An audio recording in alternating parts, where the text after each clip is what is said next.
Vi er på Kunstakademiets Arkitektskole rigtig glade for fiberkompositprojektet, fordi det på mange måder egentlig viser, hvad det er for en skole, vi gerne vil have. Det forener forskning og undervisning, og det forener arkitektur og byggefag på en forbilledlig måde. Og samtidig så er det også et samfundsrelevant projekt, der viser, hvordan forskning og undervisning på arkitektskolen kan gå ud i det omgivende samfund og pege nye veje, nye teknologiske veje, hvordan man kan arbejde sammen mellem arkitekter og håndværkere, i det her tilfælde arkitektstuderende og håndværkerlærlinge, hvordan man kan puste nyt liv i et gammelt håndværk som tømmerhåndværket, men samtidig introducere nye materialer. Så det er et projekt, som både peger frem, men også peger tilbage på en tid, hvor arkitekter og håndværkere var i tæt samarbejde med hinanden. Hele det her projekt det kom til verden, fordi at Tømrerlaget har 500 års jubilæum i år, og derfor fik vi som opgave at prøve at skabe en generisk studiebolig på 20 kvadratmeter, som samtidig også skulle vise, hvad tømmerne kan, og hvad de ligesom skal kunne fremover. I Københavns Tømrerlag der er vi rigtig glade for, at det her projekt er blevet sat i søen. Det er jo selvfølgelig primært en markering af, at Københavns Tømrerlag nu fylder 500 år.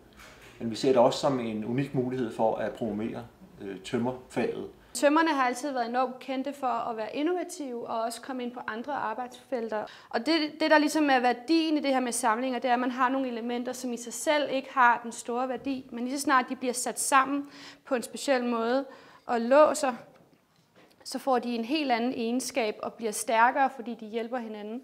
Og derfor vil vi ligesom prøve at lave 2 studieboliger, som passede sammen, sat sig sammen, ligesom de samlinger, man ser i det gamle tømmerfag. Konstruktionen i det her hus er lavet af fiberkomposit, som er et kompositmateriale, der består af glasfibertråde og af polyestermatrix. Og sammen så bliver de her 2 materialer altså meget, meget stærke. Det er et super spændende projekt det her, fordi det både der er det her samarbejde mellem altså til samarbejde mellem arkitekterne og vores lærlinge, og så også det at det er et materiale, som hvad skal man sige, der er ingen af os der har prøvet at arbejde i rigtigt, og der bliver opfundet en masse ting og undersøgt en masse ting og sådan noget, og vi bliver alle sammen meget klogere på det. Og det giver også nogle udfordringer, men det er jo også det, der gør det sjovt at være med i sådan et projekt, at løse de her udfordringer. Så jeg synes, vi ser rigtig meget frem til at være en del af det. Man kan sige om det her fiberkomposit, at det er et materiale, der kan enormt mange ting, fordi at ud af de samme materialer kan du opnå enormt stor variation i materialiteten.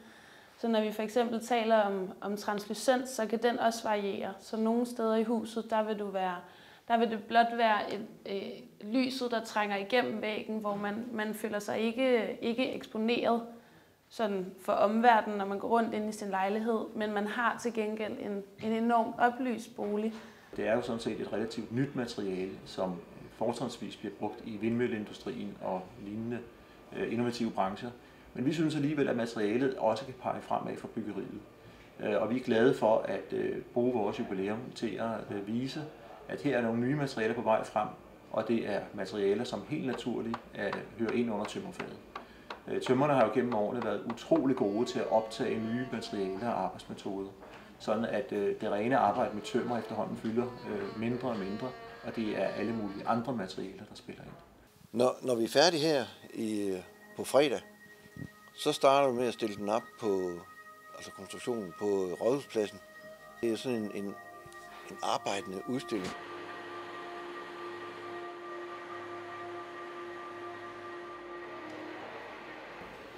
Den her dialog direkte mellem de projekterende og de udførende, det er noget, som vi måske ser en lille smule tendens til på vej ind i byggeriet, men slet ikke i det omfang, som det her projekt har lagt til grund.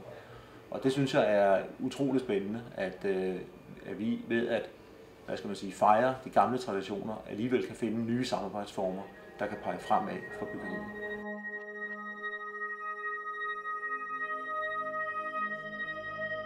Det er måske i virkeligheden det, som hele det her projektet handler om, altså at vi har strategisk samarbejde mellem uddannelse, forskning og produktion, så det kan sådan set ikke være bedre.